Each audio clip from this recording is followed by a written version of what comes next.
There was a time when a simple English sentence felt like a mountain too high to climb. Words existed in the mind. But when it came to speaking them out loud, they would disappear as if fear had swallowed them before they were born. Every classroom question felt like a trap. Every group discussion felt like a spotlight exposing weakness.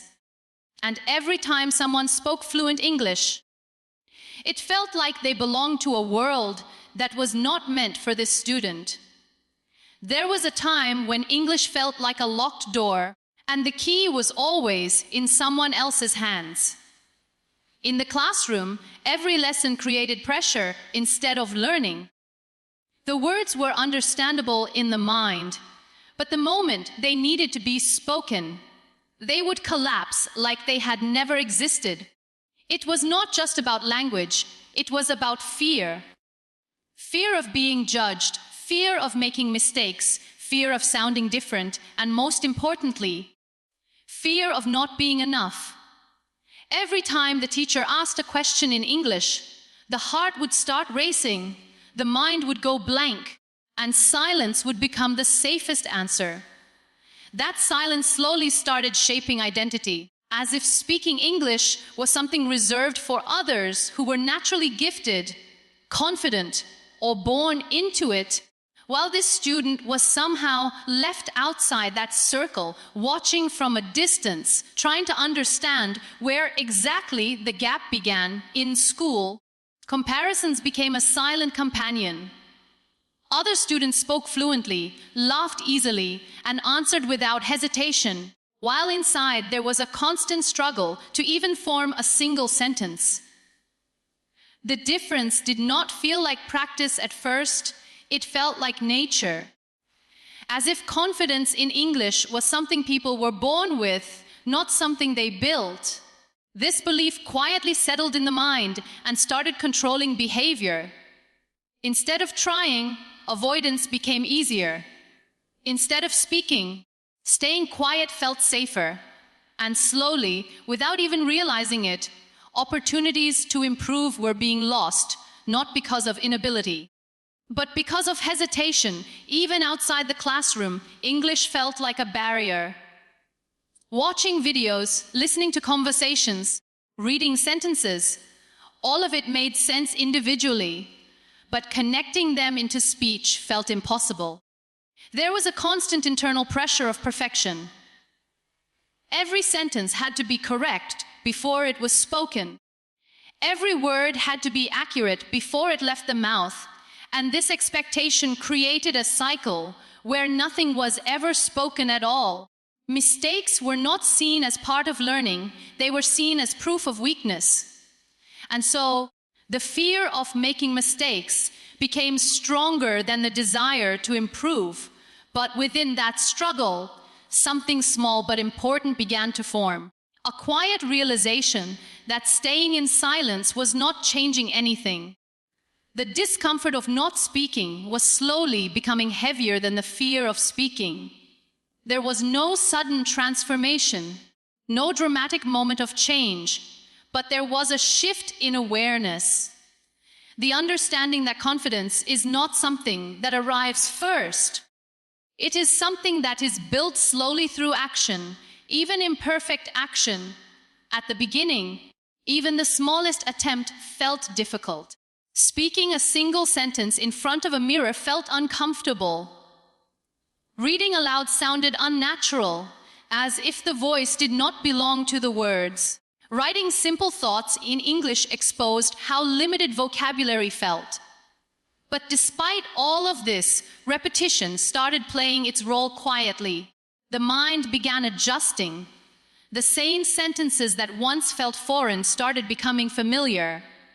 The hesitation did not disappear, but it started reducing slightly with each attempt. There were moments of embarrassment as well.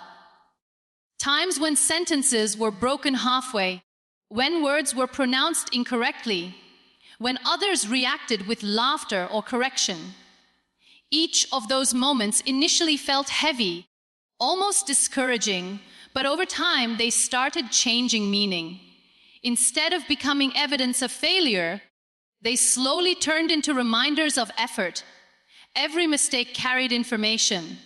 Every correction added awareness. And even though progress felt slow, it was still progress. The most important change was not in language itself, but in mindset. The belief that English required perfection started weakening. The idea that mistakes define ability began to lose power. Instead, a new understanding slowly emerged that communication is more important than correctness in the beginning, and clarity grows only through practice, not avoidance. With time, exposure increased. Speaking became more frequent, listening became more intentional, and writing became less controlled by fear. Thoughts started forming more naturally in English instead of being translated word by word. The mind stopped treating English as an external subject and started treating it as a medium of expression. What once felt like a barrier slowly started becoming a tool, and that shift changed everything internally. Even before it became visible externally, the real change did not happen overnight, and it did not come from one powerful moment. It began in the smallest, most ordinary ways that often go unnoticed. After accepting the fear and realizing that silence was not helping, the next step was simply exposure. Not perfect exposure, not confident exposure, just exposure. Sitting with English instead of running away from it became the first silent decision. At first, it felt uncomfortable, almost forced, as if the mind was resisting every second of it. But even in that discomfort, something important was happening. Familiarity was slowly being created where fear once lived. The daily routine started changing in very simple forms. Listening to English conversations without stopping or translating every word became a habit. Earlier, every sentence had to be decoded in the native language before understanding, which created delay and confusion. But gradually, the mind started adjusting. It began recognizing patterns instead of individual words. The sound of English started feeling less like noise and more like meaning. This shift was not dramatic, but it was powerful because it trained the brain to think in a different rhythm. Speaking practice began in private spaces where no one could judge. A mirror became a silent audience. At first, even greeting oneself felt strange. Words did not flow naturally, and pauses were long and frequent. But repetition has a quiet strength. The same simple sentences were repeated again and again, not for perfection, but for comfort. Slowly, the tongue started cooperating with the mind. The hesitation did not disappear completely, but it started reducing in intensity. The mind was learning that speaking English does not always lead to embarrassment. Sometimes it simply leads to expression. Reading aloud also became part of the routine. Short paragraphs were chosen deliberately, not because they were easy, but because they were manageable. Every word spoken out loud created a connection between sight, sound, and meaning. At first, pronunciation was uncertain and confidence was almost absent. But the act of continuing despite imperfections slowly built resilience. The voice that once hesitated to speak even a single sentence started gaining rhythm. The words were no longer trapped inside the mind. They were beginning to take form outside. Writing also played an important role in this journey. Simple thoughts were written in English without worrying about grammar or structure. The purpose was not to impress anyone, but to understand thinking in a different language. Mistakes were everywhere in the beginning, but they were not stopped or corrected immediately. Instead, they were allowed to exist. Over time, patterns started emerging. Common errors became noticeable, and without formal teaching, correction began happening naturally through repetition and awareness. There were still moments when doubt returned strongly. Situations in real life where speaking was required often triggered the old fear again. The mind would still hesitate, searching for perfect sentences before speaking anything at all. But now there was something different alongside the fear. A quiet voice inside that said trying is better than remaining silent. That small shift did not remove anxiety, but it stopped anxiety from controlling every action. Interaction with others became slightly easier over time. Short exchanges that once felt overwhelming started becoming manageable. Even when mistakes happened, the reaction inside changed. Instead of overthinking every error, attention slowly shifted toward the message being delivered. Communication started becoming more important than perfection.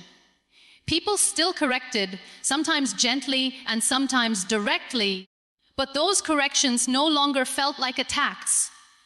They became part of the process, part of learning that was no longer being avoided. The mind also began developing a strange but important habit. It started thinking in English during simple moments. While walking, while observing, while planning small tasks, thoughts would occasionally form directly in English instead of being translated. This was not forced, it was gradual. It felt like the brain was slowly building a new pathway, one that connected thought directly to expression without delay. Confidence did not appear suddenly, but it started showing itself in small signs. Speaking without rehearsing, every word became possible in some situations. Responding without long pauses became less rare. Understanding conversations without constant mental translation became more natural. These changes were not announced loudly, but they were deeply felt internally. The journey was no longer about trying to be perfect. It was about becoming comfortable with being in progress. Failure was not a single moment in this journey.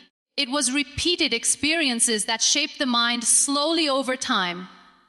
Every mistake in speaking felt like a setback in the beginning. A wrong word, a broken sentence, or a long pause in conversation would create an immediate feeling of disappointment. It was easy to believe that these moments defined ability. But as exposure increased, failure started appearing less like an ending and more like a pattern that could be understood. Each mistake began to carry information instead of shame. And that subtle shift slowly changed the relationship with learning. There were moments in real situations where everything that had been practiced seemed to disappear. A question asked suddenly in English would freeze the mind. The answer would exist internally, but translating it into speech felt difficult. In those moments, silence often returned. But after each experience, reflection began to happen. Instead of avoiding those situations, they were analyzed quietly afterward. What caused the hesitation? Where the sentence broke, what word was missing? What fear took over the mind? This reflection became a silent teacher that did not judge, only revealed embarrassment was also part of this process. There were times when sentences were corrected publicly, when pronunciation was misunderstood, or when others responded with laughter. Earlier, these moments would stay in the mind for a long time, creating doubt and discouragement. But gradually, the emotional weight of embarrassment started reducing. It was still uncomfortable, but it was no longer permanent. The realization grew that every fluent speaker once made similar mistakes, but continued anyway. That understanding slowly created space for resilience. The most important transformation during this phase was the changing definition of failure. At first, failure meant inability. It meant stopping. It meant proof that improvement was not possible. But over time, failure started to mean participation. It meant trying even when unsure. It meant speaking even when imperfect. It meant continuing despite discomfort. This change in meaning did not remove failure, but it removed its power to stop progress. There were also internal battles that no one could see.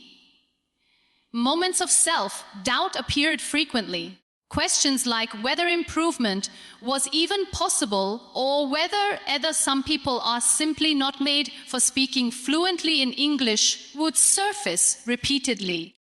These thoughts were strong at times, but action slowly weakened them.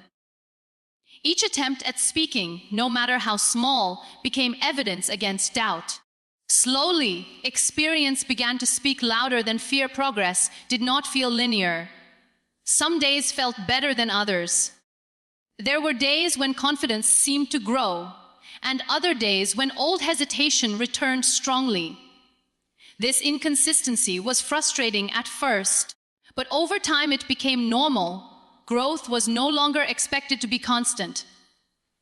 Instead, it was understood that learning moves in waves, sometimes forward, sometimes paused, but still moving. Overall, interaction with others played an important role in shaping this stage. Conversations that once felt intimidating became opportunities to test progress. Even short exchanges became valuable. Every successful attempt at communication added a small layer of confidence. Every mistake still existed, but its meaning changed. It was no longer a reflection of identity, but a moment within a process. That separation slowly created emotional balance during communication. Listening also became more active during this phase. Instead of just understanding words, attention shifted towards structure, tone, and flow. How sentences were naturally formed in real conversations started becoming more noticeable. This observation gradually influenced speaking style. Without formal instruction, patterns were absorbed naturally. The brain started adapting to rhythm instead of memorizing rules alone. Speaking slowly began to feel less like weakness and more like clarity. Earlier, slow speech created embarrassment, but later it became a strategy.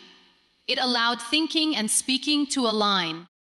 It reduced pressure and increased accuracy. This change removed one of the biggest barriers, the fear of not sounding fast enough or fluent enough. Instead of rushing, communication started focusing on being understood. Over time, the emotional reaction to mistakes softened. A wrong sentence no longer created panic, it created awareness. Correction no longer felt like criticism, it felt like refinement. The mind started accepting that fluency is not the absence of mistakes, but the ability to continue despite them. This understanding slowly replaced anxiety with patience and hesitation with persistence. Transformation did not announce itself loudly. It did not come with a single defining moment where everything suddenly changed. It arrived quietly through repetition, patience, and countless small decisions that seemed ordinary at first. There was no final version of confidence that appeared overnight. Instead, there was a gradual shift in how the mind perceived language, mistakes, and personal ability. What once felt impossible slowly became manageable, and what once felt intimidating slowly became familiar. At the beginning, speaking English was an effort that required full concentration. Every sentence was constructed carefully in the mind before being spoken. There was constant monitoring of grammar, vocabulary, and pronunciation. This made conversations slow and mentally exhausting. But over time, something important began to change. The mind started reducing this pressure. Instead of trying to control every word, it began focusing on meaning. Communication started to take priority over perfection. That shift alone changed the entire experience of speaking. Confidence started appearing in moments that were not planned. In small conversations where there was no time to overthink, words came out naturally. In situations where hesitation used to take control, response began to happen automatically. These moments were not perfect, but they were real, and reality was more powerful than perfection. Each such moment became evidence that improvement was not imaginary. It was happening silently in the background. One of the most noticeable changes was the reduction of internal translation. Earlier, every thought had to pass through a mental process of converting native language into English before speaking. This created delay and confusion, but gradually the mind started bypassing that step in simple situations. Thoughts began forming directly in English, especially for familiar topics. This was not forced practice, but the result of continuous exposure and repetition over time. It felt like the brain had started building a new pathway for expression. Interaction with others also transformed in its nature.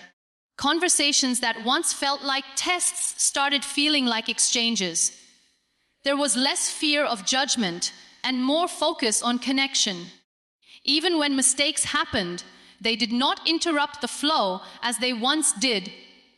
Instead of stopping mid-sentence or withdrawing from conversation, there was continuity.